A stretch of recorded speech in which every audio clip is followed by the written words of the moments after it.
2월 4일 목요일 오늘의 킹스맨 시작합니다. 자, 목요일의 남자 김준일 변호사와 함께합니다. 안녕하세요. 네, 안녕하세요. 네. 오늘 킹스맨 100회더라고요. 네, 100회 특집으로 변호사님 모셨습니다. 네, 특별히 다른 게스트 안 모시고 저 그대로 불러주셔서 영광입니다. 오늘도 열심히 해보겠습니다. 네, 알겠습니다. 자, 방금 전이었죠. 오전 8시에 문재인 대통령이 조 바이든 미국 대통령과 정상 통화를 했다는 소식이 전해졌습니다. 어떤 내용이 오고 갔을까요? 우리 100회 특집 얘기였을까요? 아무래도 그 민주주의 국가에서 웬 킹스맨이냐, 왜 왕정복거냐 뭐 이런 얘기를 했을 리는 만무하고 네. 동북아 정세 전반적으로 다 얘기하지 않았을까 싶습니다. 어쨌든 미국 입장에서 보면 한일 관계가 조금 경색 국면을 푸는 문제도 있기 때문에 네. 한일 관계 얘기도 했을 거고 한일 관계. 당연히 이제 네. 중국과 미국의 어떤 통상 마찰 속에서 네. 한국의 포지션에 관한 이야기도 네. 했을 것이고 마지막으로 이제 북한 문제와 관련된 문제. 여담으로 막 시간이 좀 여유가 있었으면 그 이란 문제 관련해서도 조금 얘기하거나 네. 최근에 이제 미얀마 쿠데타 관련 문제 네. 이런 이슈까지 좀 폭넓게 얘기하지 않았을까 싶고요. 네. 방역과 관련된 얘기나 뭐 이런 것들도 있었을 것 같은데 조만간 보자라는 말을 못했겠죠. 코로나 때문에. 네. 그게 제일 좀 평소 대화랑 좀 다른 게 아닐까 싶습니다. 네, 외교 현안이 많군요. 자, 오찬성 의원 어떠세요? 네. 이제 첫 정상회담, 정상통화가 좀 늦었다, 뭐 이런 보도가 많이 나왔었는데요. 뭐 여기에 대해서 시진핑 주석과 먼저 통화를 해서 그렇다, 뭐 이렇게 갖가지 추측이 나왔는데 그렇게 늦었다라고 얘기하기엔 좀 그렇다고 보는 것이 트럼프 대통령 2017년 1월 30일에 당시 황교안 권한대행과 통화를 했습니다. 그랬죠. 네. 2009년 오바마 대통령이 취임하고 나서는 2월 3일에 이제 그 당시 이명박 씨와 통화를 했었고 오늘 이제 2월 4일이죠. 네. 그러니까 날짜에 대해서 그렇게 너무 크게 의미를 두지는 맞습니다. 않았으면 좋겠고요. 아무래도 한반도 얘기가 제일 중요했을 것 같고 이 부분에 대해서 올 한 해 로드맵이 정부로서는 다 나와 있을 겁니다. 코로나 상황이 조금 완화됐을 때 북한과의 관계 개선을 위해서 무엇을 하고 싶다라고 얘기를 했을 것 같고요. 바이든 대통령 같은 경우는 중국을 직접적으로 언급하진 않되 우방국이다라는 메시지를 강조하면서 중국이 조금 더 한반도에 영향력을 미치는 것을 막으려 하지 않았을까 그런 생각이 좀 듭니다. 네, 양국 정상의 통화 순서나 시간보다는 역시 통화의 밀도, 내용이 중요하겠죠. 자, 본격적으로 오늘의 주요 이슈 3가지를 살펴보겠습니다. 어떤 소식이 가장 뜨겁게 떠오르고 있을까요? 첫 번째, 초유의 판사 탄핵안 가결 임박. 두 번째, 안철수, 금태섭 손 잡았다. 세 번째, 조두순 월 120만 원 받는다입니다. 첫 번째 주제입니다. 사법농단 연루 의혹을 받고 있는 임성근 부장판사가 오늘 심판대에 오르죠. 준비한 영상 보고 와서 이야기 나눠보겠습니다.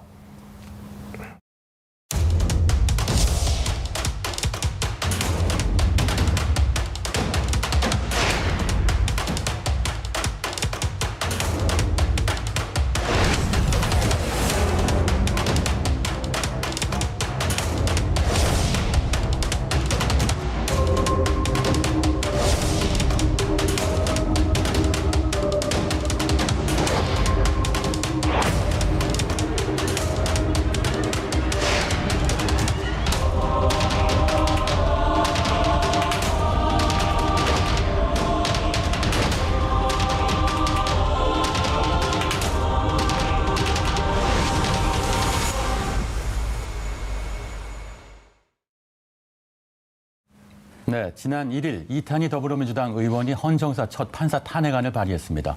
자, 오늘 그 결과가 나오죠? 네, 현재 그 탄핵이 발의가 되면 72시간 내에 투표를 해야 되고요. 그래서 오늘 이제 국회에서 표결이 이루어질 것으로 보입니다. 판사에 대한 탄핵 발의가 된 적은 2차례가 있었는데 실제로 이제 한 번은 유태흥 전 대법원장 같은 경우는 본회의에서 부결이 됐었고요. 신영철 전 대법관 같은 경우는 표결에 붙여지지 않아서 72시간 후에 네. 폐기가 됐었습니다. 근데 오늘 같은 경우는 최초로 뭔가 특히 대법관도 아니고 일반 이제 판사인데 네. 이제 탄핵안이 발의가 돼서 가결될 전망이 농후하다고 보여질 네, 것 같습니다. 가결 가능성이 높다. 자, 임성근 판사의 탄핵 사유 어떤 겁니까? 네, 일단 3가지 정도로 정리해 볼 수가 있을 것 같습니다. 세월호 참사 당일 7시간의 행적이라는 산케이 신문의 사설 관련 재판에서 이 판결에 개입해 외압을 행사했다는 의혹을 받고 있고요.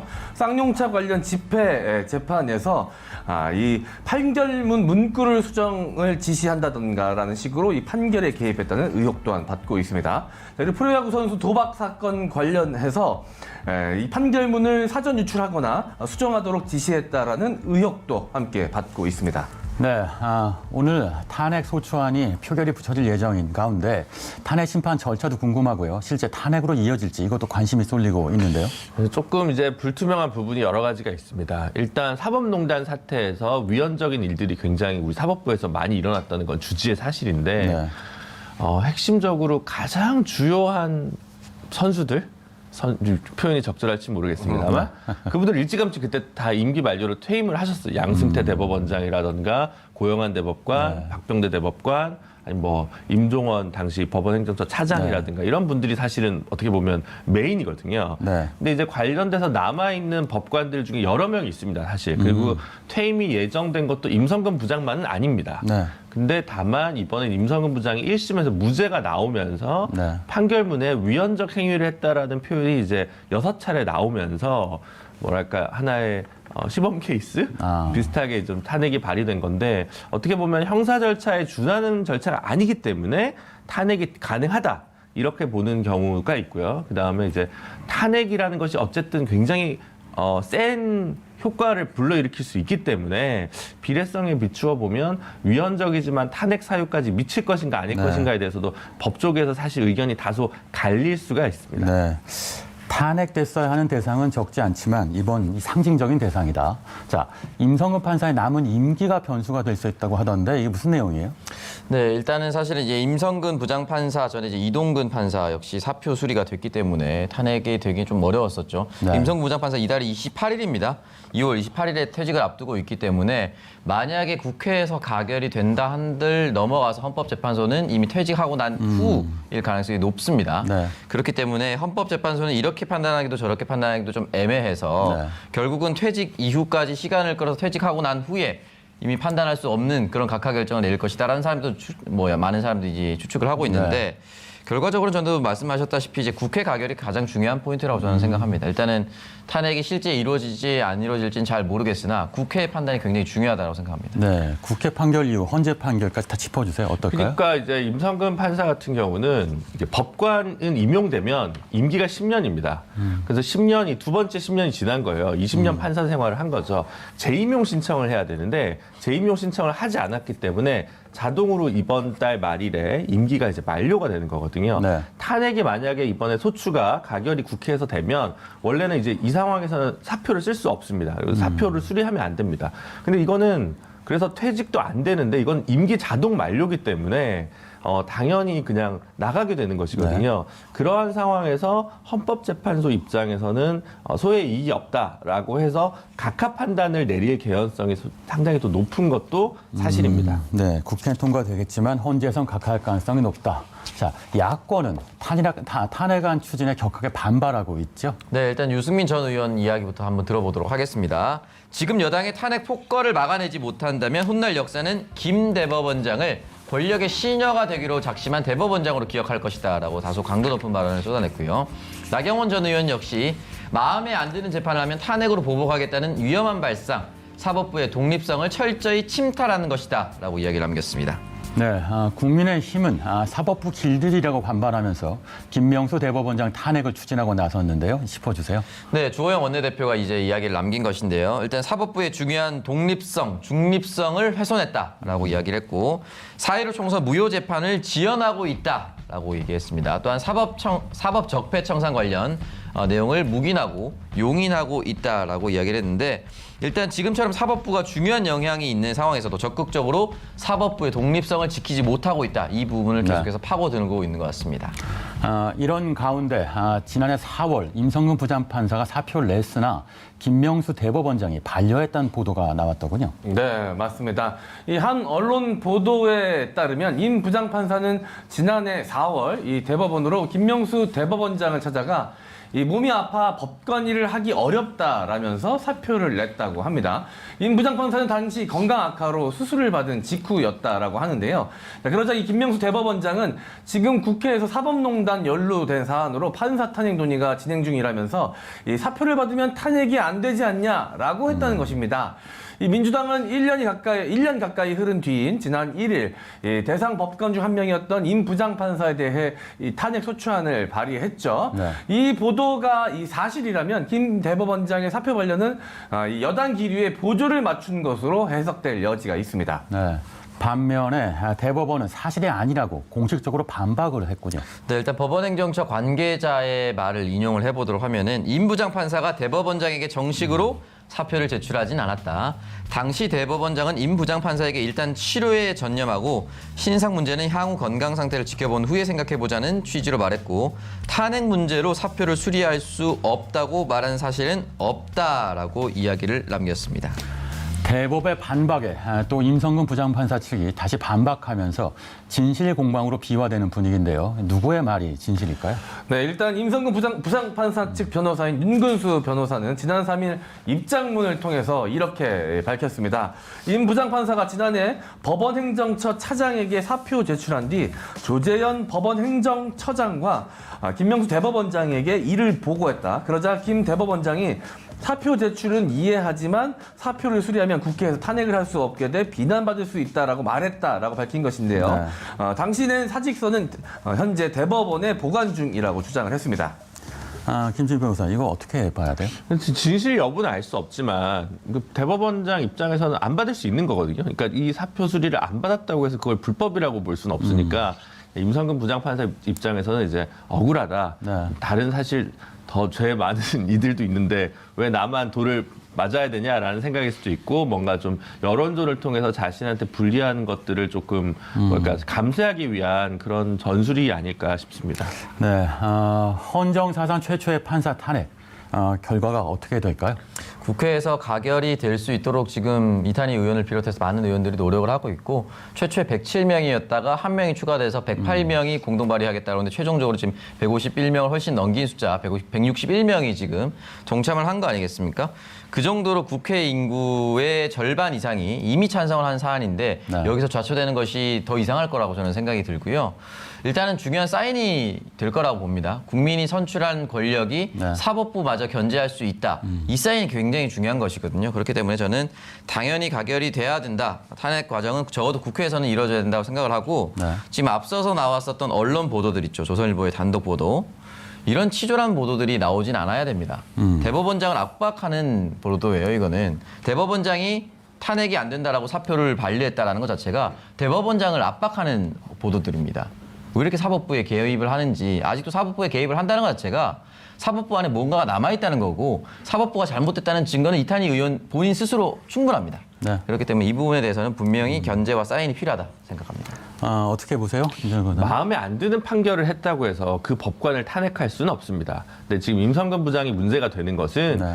다른 법관의 업무를 이제 침해하거나 이렇게 수정한 일들이었거든요. 말하자면 법관의 독립성을 법관 스스로 침해했던 일이기 때문에 네. 탄핵 사유가 되는 것이고요. 오히려 국민의힘 쪽에서 반발하는 건 이해가 가는데 이걸 가지고 다시 김명수 대법원장을 탄핵하겠다고 하는 게 오히려 더 그러면 말이 안 되는 네. 얘기인 것 같아서 좀 비판을 하더라도 조금 더 예각화되고 예리하게 논점을 나눠서 좀 했으면 좋지 않았을까 싶습니다. 알겠습니다.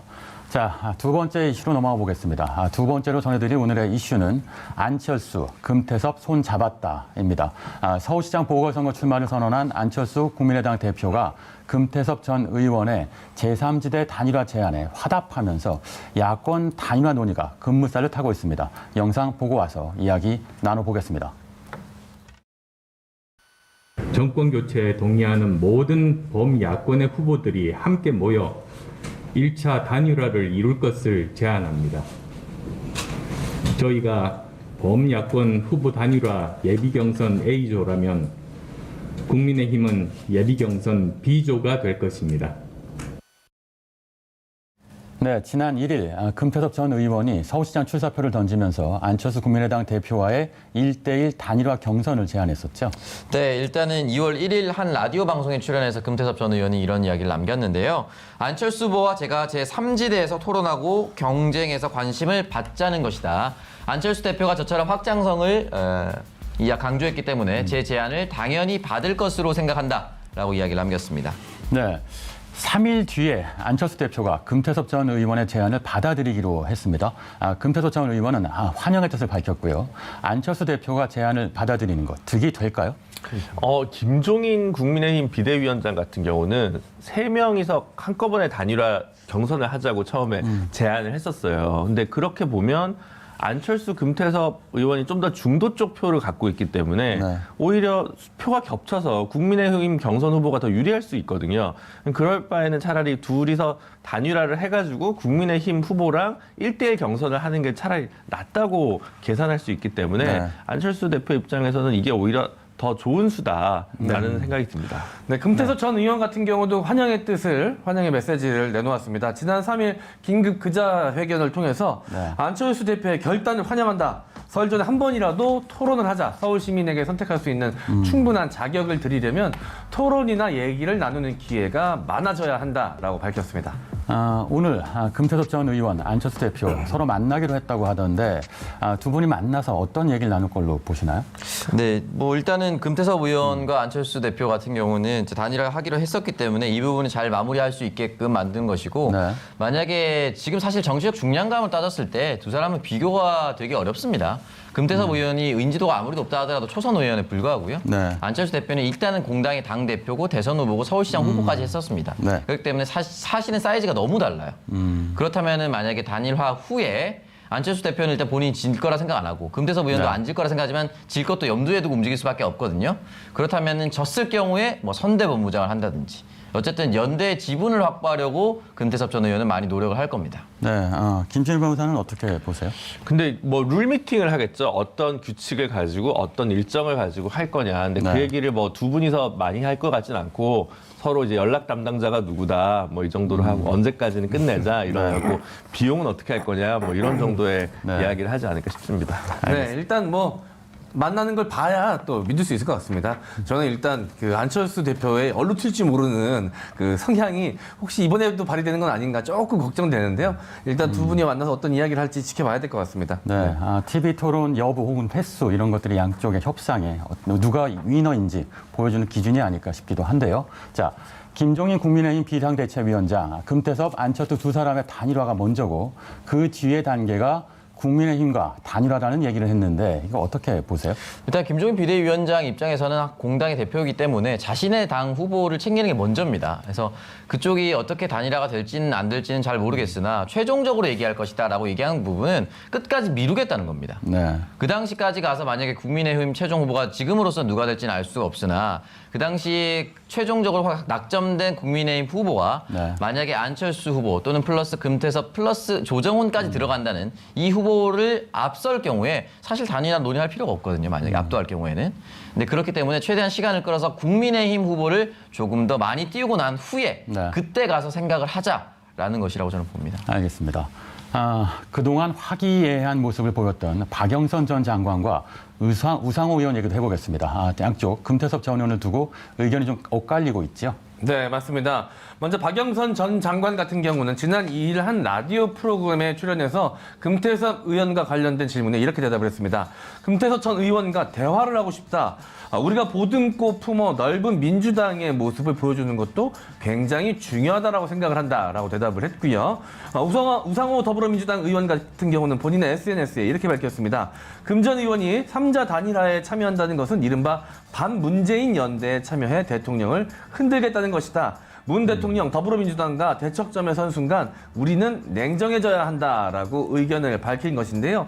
박영선 전 장관 같은 경우는 이 유화책을 통해서 네. 이 중도층을 흡수하려는 의도로 보이고요. 우상호 전 의원은 이 지지층을 결집하려는 의도로 보여집니다. 네, 김준일 변호사 이런 어떻게 해석해야 돼요? 그렇죠. 방금 이제 MC 장원님께서 얘기해 주신 대로 정확한 지적인 것 같은데요. 네. 사실 이제 금태섭 의원이 민주당을 나가는 과정이 약간 도편추방제적인 느낌이 좀 있었거든요. 그래서 거의 동정론도 사실 일부 민주당 지지층에서 없었던 것이 아닙니다. 이제 그런 모습을 네. 보면서 조금 더 넓게 확장성 있는 모습을 보여주는 게 오히려 좀 뭐랄까 이미 네. 경선까지 가기 때문에 그게 뭐 가능하다 안 가능하다를 떠나서 네. 메시지 관리상 저는 박영선 장관의 메시지가 좀 더 유효타가 아니었을까라는 네. 생각이 많이 듭니다. 네, 한편 최근 논란이 많았던 정의당 서울시장과 부산시장을 뽑는 보궐선거에 후보를 내지 않는다 이렇게 정리했는데 어떻게 보세요? 네, 정의당 같은 경우는 어제 이제 당내 최고 의사결정 기구에 해당하는 전국위원회에서 표결을 거쳐서 결국 무공천 방침으로 이제 정해졌습니다. 네.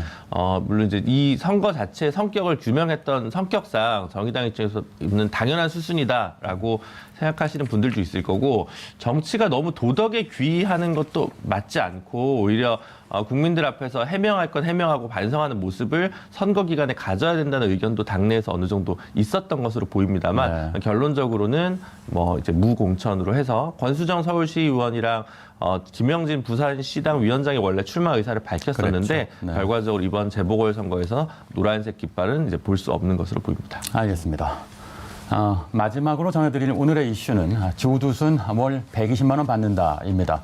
지난해 12월 출소한 아동 성범죄자 조두순이 매월 120만 원 상당의 각종 복지급여를 받게 됐다는 소식이 전해졌는데요. M요원, 이게 어떤 내용입니까? 네, 이 자세한 내용을 좀 전달해 드리도록 하겠습니다.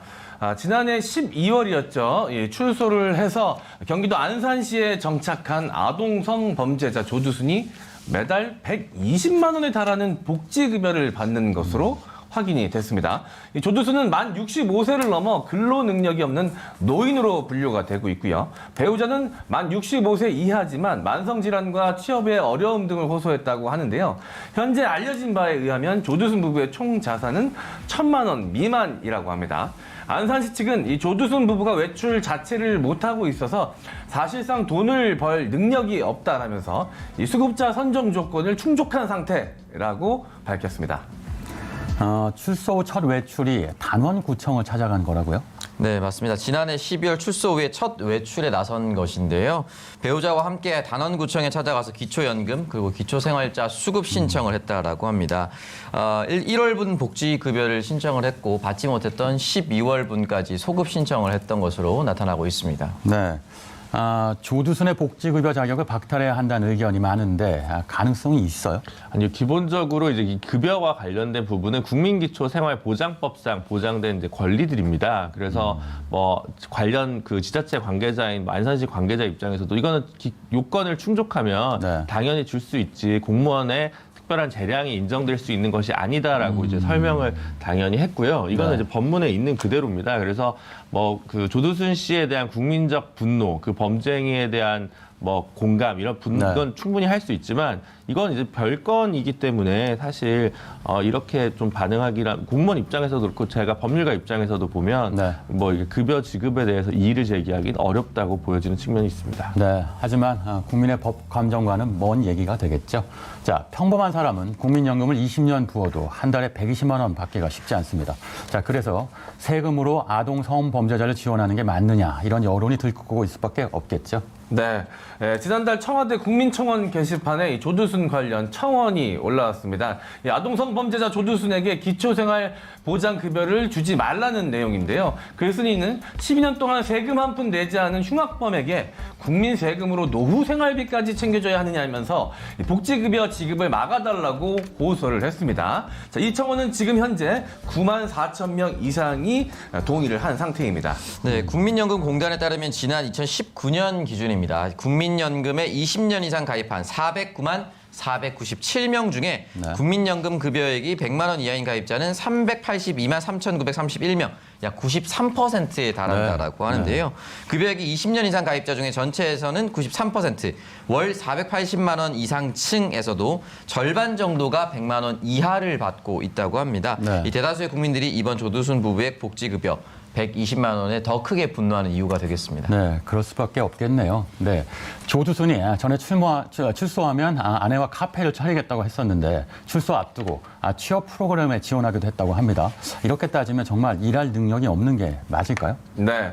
자, 조두순과 함께 수감되어 있다가 출소한 A씨가 이 조두순이 출소 후에 집 근처 이 산에서 커피를 팔겠다라는 이야기를 했다라고 한 게 알려져서 논란이 되기도 했었는데요.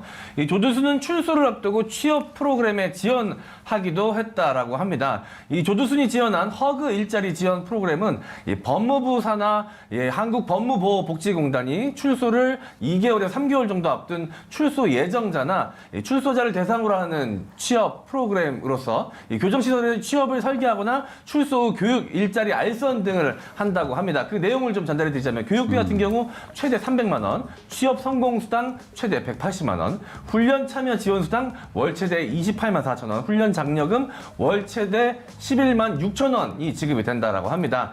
이 당시 프로그램 담당 이 관계자는 조두순이 허그 일자리 지원 프로그램을 지원해 신청한 것은 사실이나 취업 여건 등을 감안해서 현재는 신청이 보류된 상태라고 밝히기도 했습니다. 아, 네. 자, 이 기사를 접한 나영이 가족, 정말 기가 막힐 것 같습니다. 조두순은 120만 원이나 받는데 피해자 가족도 당연히 어떤 지원이든 받고 있는 거겠죠? 사실상 국가 지원이 이에 미치지 못한다라고 말씀을 드릴 수밖에 없고요. 나영이 아버지는 억장이 무너진다라고 이야기를 했습니다. 사실 조두순이 출소하고 나서 본인이 잘못한 것이 없음에도 불구하고 피해자임에도 불구하고 불안해서 생계의 터전이었던 안산을 떠날 수밖에 없었다라고 얘기를 했었고 이 당시에도 이사와 관련된 모금을 시민들이 해줬습니다. 시민들의 모금 약 2억 원 정도를 받아서 이사를 갈 수밖에 없었다고 하면서 이게 가해자는 국가로부터 보호를 받고 피해자는 보호를 잘 받지 못한다는 여론을 다시 한 번 더 들끓게 됐었죠. 이런 법의 모순이 있는 게 아닌가요? 뭐 특별히 그렇다고 볼 수도 있습니다. 근데 범죄 피해자와 관련된 지원 기금이 없는 것은 아니고요. 현재도 존재하는데 네. 이제 다만 이제 그 실효성이 얼마나 있느냐에 관해서 좀 물음표가 붙겠죠. 당장에 그를 통해서 해결되는 경우도 많이 있고요. 안산시 같은 경우도 뭐 최근에 조례를 개정해서 그동안은 범죄 피해자 센터에 직접 간접적으로 지원하는 방식에서 관내에 있는 시민들한테 직접 지원하는 방식으로 좀 개정하는 조례를 개정했다고 합니다. 네, 하지만 범죄를 저질렀다고 해서 복지 혜택을 제한하면 재범 등 다른 부작용이 발생할 수 있다. 이런 의견도 있는데 어떻게 보세요? 네, 일단은 복지 혜택을 제한한다. 이게 사실은 그 형사연구원에서 자료를 발표한 게 있습니다. 3년간 다른 범죄에 비해서 성범죄자의 재범률이 62%에 달한다고 합니다. 그러니까 이 사람들이 사실은 우리가 지금 4명 앉아 있지만 만약에 조두순이 나와서 저희가 운영하고 있는 회사에 취업을 하고자 한다고 했을 때 우리 받아줄 수 있는 사람이 있을까? 그러니까 저는 당연히 감정상 모든 걸 끊어야 된다고 생각해요. 네. 근데 사실 이거는 형법을 넘어서는 처벌일 수가 있겠죠. 이 사람이 아무런 곳에서 취업도 할 수 없는 상황에서 다른 것마저 끊어버리면 또 다른 범죄로서 풍선 효과로 튀어나갈 가능성이 높습니다. 네. 그렇기 때문에 굉장히 울며 겨자 먹기식으로 마음이 찢어지고 화나고 분노하지만 그 감정과는 무관하게 사실상 어쩌면은 오히려 아무것도 못하도록 막아두는 것일 수도 있습니다. 이 지원이. 네. 그렇기 때문에 이 부분에 대해서는 누차 말씀드리지만 이제 감정상 절대 하고 싶지는 않으나 현실적으로 또 끊을 수 있는 그런 방법. 끊었다고 했을 때는 더 큰 문제가 또 야기될 수 있는 그런 상황. 이런 상황이기 때문에 쉽게 결정을 할 수 없다라고 말씀드리고 싶습니다. 김준일 변호사는 어떻게 보세요? 이중처벌은 곤란하죠. 그러니까 어쩔 수 없는 거고요. 만약에 이 문제에 대해서 분노했다면 뭐 10년 조금 넘은 형을 살도록 했던 사법부의 판단이 문제였던 것이지 네. 범죄자 혹은 범죄자 출신이라고 하더라도 복지 혜택의 사각지대에 빠질 수는 없을 거라고 봅니다. 네, 범죄자도 반드시 인권이 존재해야 하죠.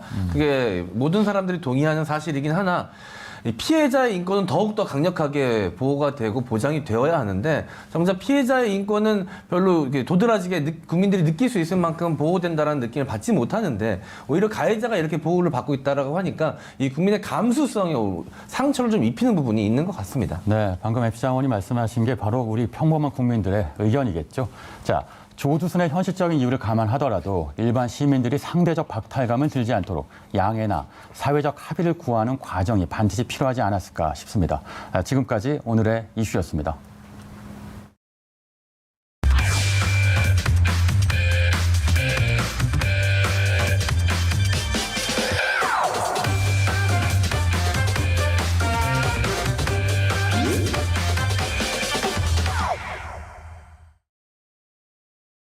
킹슈맨의 우정 담당 저 MC 장원과 오창석 요원의 환상호흡을 보여드립니다. 티키타카 뉴스 오늘의 주제 공개합니다. 오늘의 주제 나는 가끔 눈물을 흘린다 입니다. 네, 여러분 무슨 소리인지 좀 의아하시죠? 자, 여러분 일촌 파도 타기 도토리 이런 추억의 단어들 들으시면 떠오르는 단어 바로 이 싸이월드입니다. 이 학창 시절 우리의 일기장이자 앨범이었던 이 싸이월드 2019년 10월 서비스 중단 소식과 함께 그대로 봉인이 됐는데요.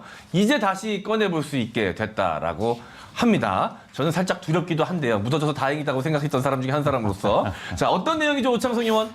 네, 지금 뭐 페이스북이나 인스타그램 등의 전 세계 이용자들이 이용하는 SNS가 굉장히 많은데 사실 그 이전에 등장했었던 SNS라고 볼 수가 있겠죠. 싸이월드 누적 이용자 무려 3,200만 명. 우리나라 인구 절반 이상을 훌쩍 넘는 이용자들이 있었다라고 볼 수가 있고요. 사진은 170억 장, 동영상은 1억 5천 건 정도가 공유 업로드 됐다라고 얘기를 하고 있는데요. 일단은 다음 달 부활을 앞두고 있다라고 합니다. 현재 싸이월드 전 대표가 직원들에게 체불한 임금 액수가 10억 원 정도인데요. 이 10억 원을 대납하는 조건으로 싸이월드 Z로 다시 돌아온다라고 이야기를 합니다. 기존 서비스를 조금 더 빠르게 복구를 해서 3월에 돌아온다라고 이야기를 남기는데요.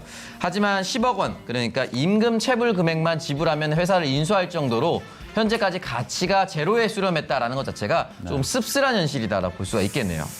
네. 만약 지금까지도 이 싸이월드 많은 사람들이 이용을 하고 있어서 우리 킹슈맨 가족들이 일촌을 맺었다면 그 가족 이 카테고리의 이름은 뭘로 정해졌을까 갑자기 궁금해지기도 하는데요.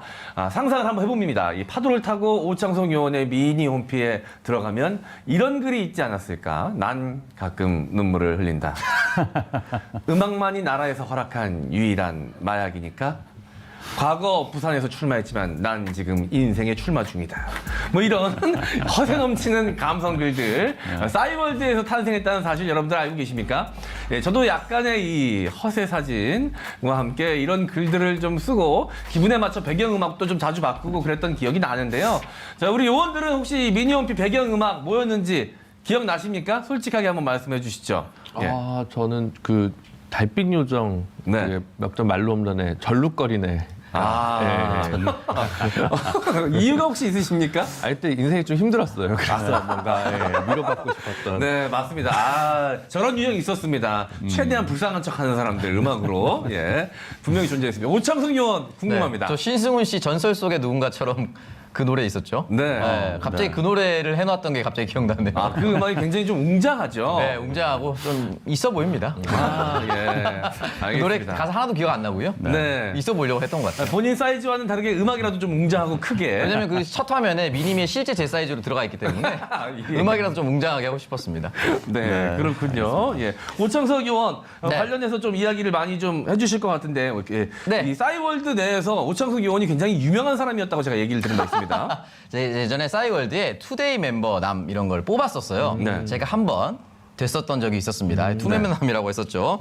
싸이월드 꾸미기도 그렇게 인기가 많았었는데 미니미 꾸미고 아이템이나 음악도 사고 필요한 것을 이제 바로 현금 결제를 이제 도토리로 치환을 해서 도토리 몇 개로 이제 구매할 수 있도록 만들었었는데요. 일단 싸이월드에서 이 도토리는 원화와 다를 바가 없는 가상화폐. 최초의 가상화폐가 아니었나 그런 생각마저 드는데요. 일단 이번에 부활하는 싸이월드의 이름은 아직 미정이지만 조금 더 진화한 도토리가 등장한다라고 하는데요. 대형 거래소에 상장을 발표하면서 가상화폐의 이름도 새롭게 공개한다라고 이야기를 남겼습니다. 일각에서는 인지도는 높지만 존재감이 사라진 싸이월드가 결국 코인 사업에 활용이 되는 거 아니냐라는 지적도 벌써부터 나오고 있습니다. 네.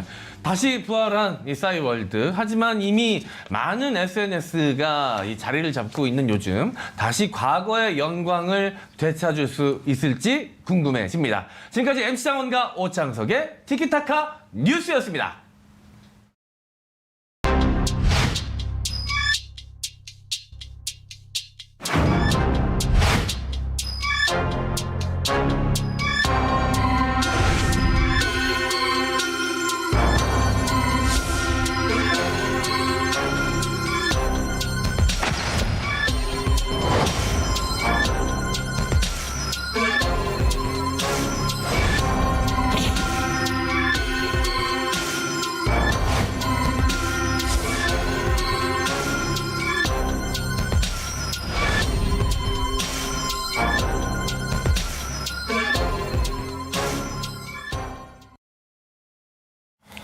네, 오늘의 킹덤 주제, 개헌 왜 지금 해야 할까입니다.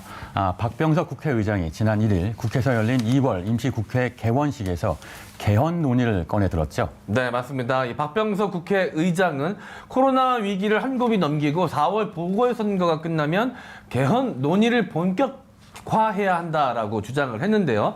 덧붙여서 이 내년 3월에는 대통령 선거가 있다. 올해 안에 개헌에 대한 국회 합의를 이뤄내자. 자, 올해 개헌하지 못하면 산업화 시대에 만든 헌법을 40년 가까이 끌고 가는 셈이 된다. 맞지 않아도 너무 맞지 않는 옷을 입고 있는 것이라고 언급을 했습니다. 자, 이어서 정세균 국무총리도 한마디 보탰습니다. 내가 개헌론자라는 것은 공공연한 비밀 아니겠나.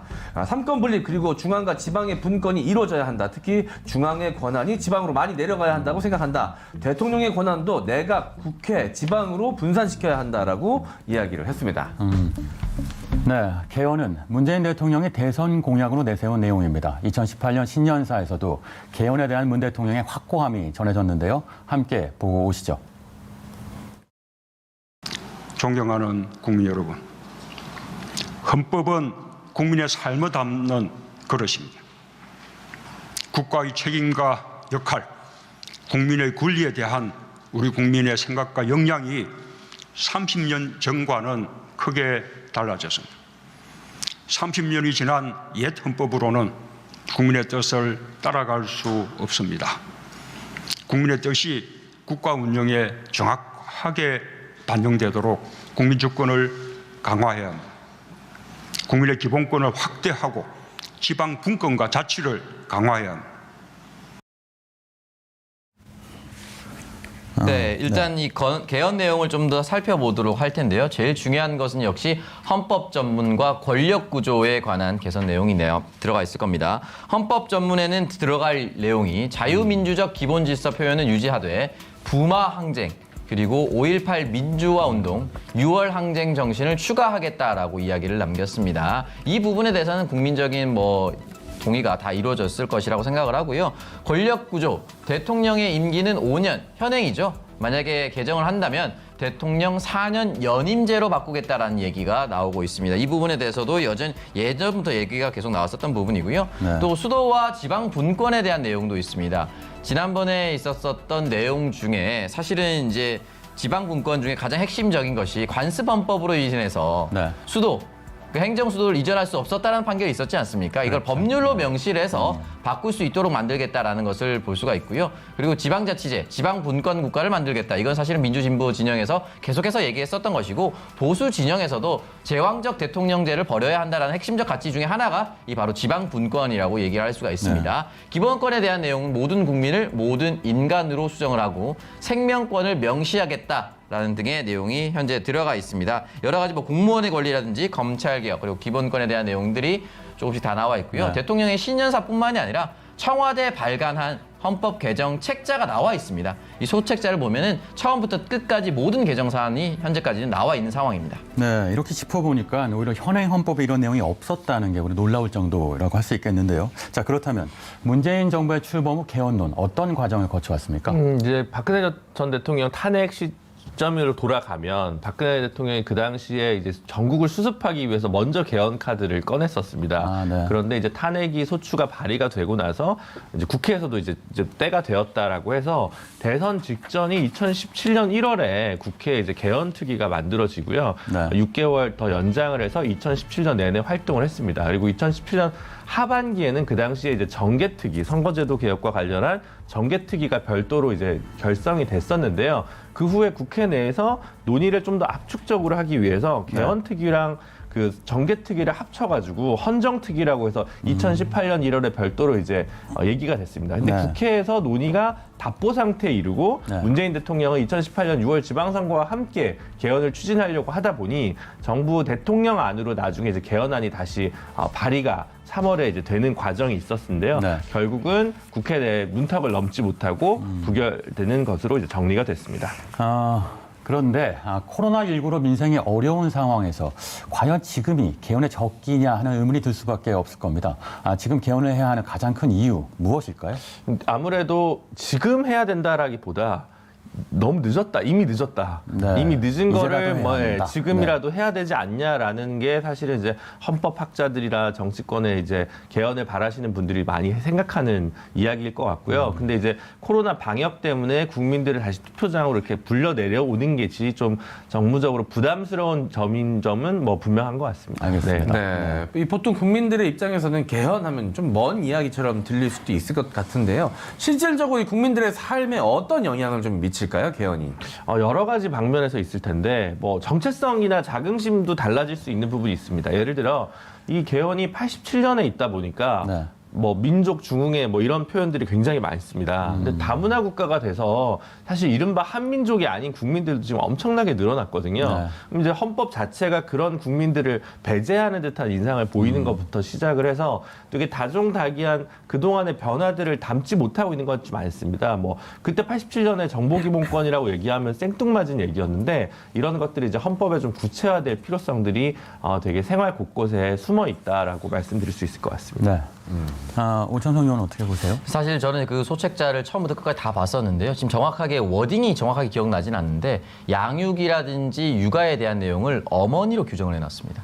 이걸 이제 부모로 다 바꾼다는 네. 것이 이제 개정 사항이거든요. 그러니까 양육과 육아의 책임을 어머니에게만 놔두는 것이 아니라 부부 또는 부모에게 놔둔다라고 해서는 디테일한 부분이지만 이런 부분들이 우리 사회를 반영하는 것이라고 생각을 하고요. 네. 사실은 박근혜 씨 탄핵이 아니었다면은 이미 그 다음에 정상적인 2017년 12월에는 이 개헌에 대한 논의가 굉장히 뜨거웠을 겁니다. 아하. 왜냐하면 그 당시 네. 손학규 대표는 제7공화국이라는 것을 화두로 이미 가져온 상태였어요. 네. 그렇기 때문에 문재인 대통령뿐만이 아니라 다른 야당의 인사들도 이제 개헌의 필요성을 충분히 얘기하고 있었고 네. 끌어올라가고 있는 상황이었기 때문에 저는 충분히 필요하다고 생각을 하고요. 행정수도에 대해서도 꼭 말씀드리고 싶은 것이 제가 출마하고 낙선하고 쓴 책 중에 국회의원의 시간이라는 챕터를 쓴 적이 있습니다. 아. 무슨 말이냐면 네. 국회가 현재 여의도에 있죠.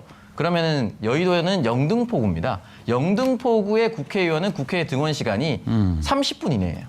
근데 제가 만약에 부산 사흘에서 당선이 됐다는 전제하에 왔다 갔다 하면 8시간 정도 걸립니다. 그러니까 왔다 갔다 하는 시간을 영등포구 국회의원에 비해서 네. 다른 지역의 국회의원은 4년 합치면 약 5,000시간 정도가 차이 납니다. 네. 그러니까 누가 더 일을 국회에서 더 많이 할 수 있겠어요.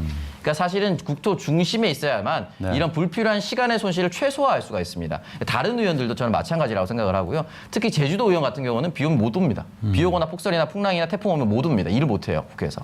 그렇기 때문에 이런 부분을 최소한이라도 좀 앞당길 수 있는 것들에 대해서도 여러 가지 논의가 좀 더 필요할 것이라고 생각합니다. 네, 들을수록 개헌 필요해 보이긴 하는데요. 자, 그런데 개헌의 가장 큰 관심사는 아무래도 권력 구조 개편 아닐까요?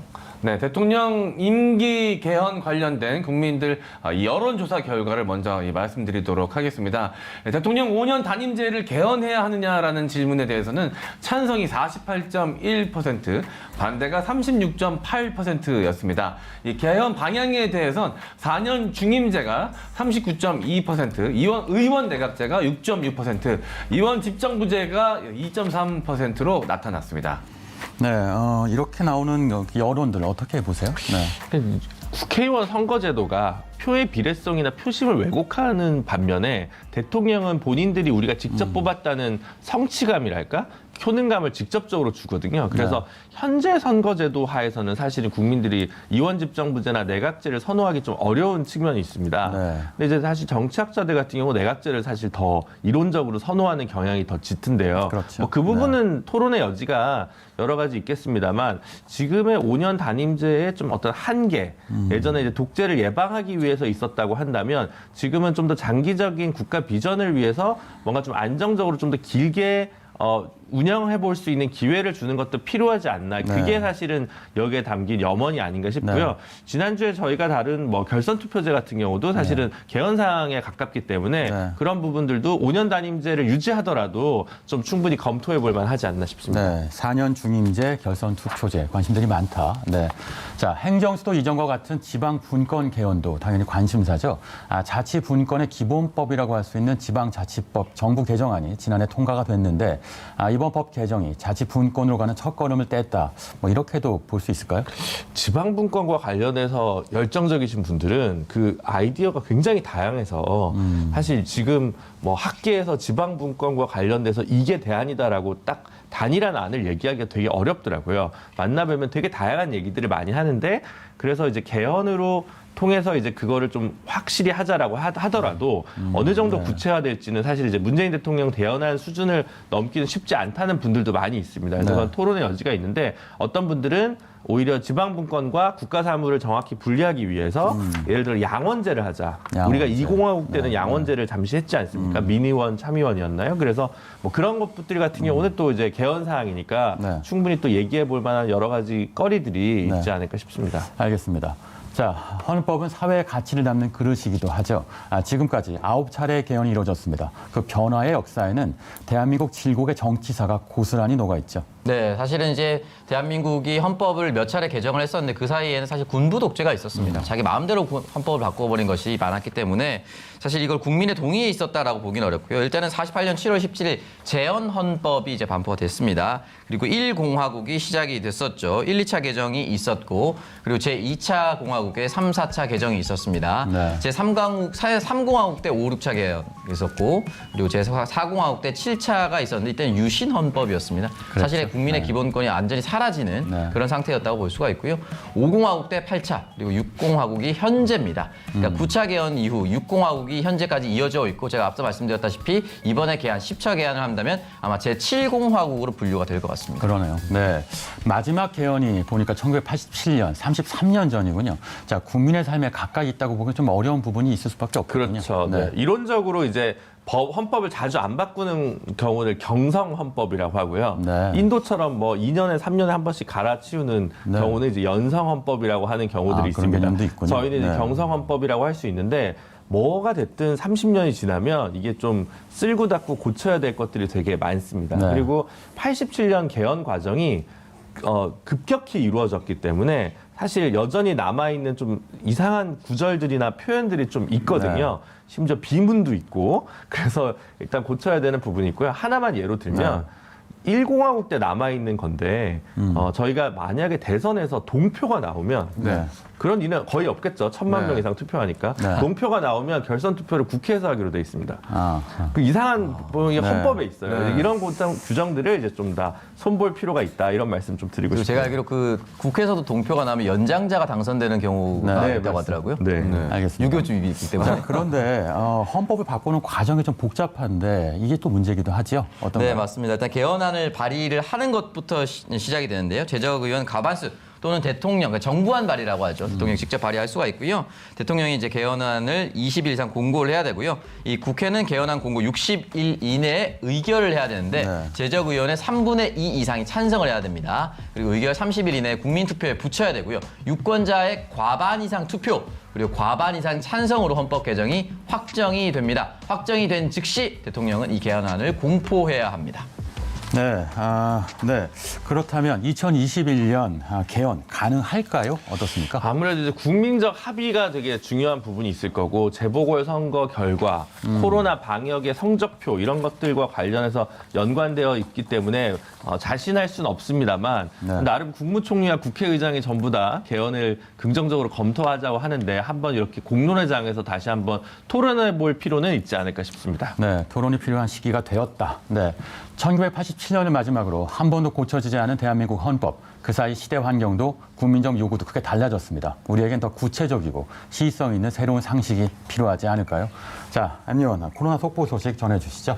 네, 중앙방역대책본부는 오늘 0시 기준 코로나19 확진자 숫자가 451명 늘어났다라고 밝혔습니다. 이 중 국내 발생 환자 숫자는 429명이었고요. 서울 지역 발생 환자 숫자는 166명이었습니다. 이로써 총 확진자 숫자는 79,762명이 되었습니다.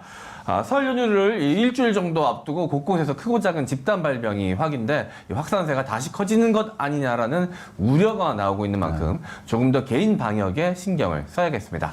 네, 오늘의 킹슈맨 마무리할 시간입니다. 저희는 내일 오전 9시에 다시 찾아뵙겠습니다. 함께해 주신 여러분 고맙습니다.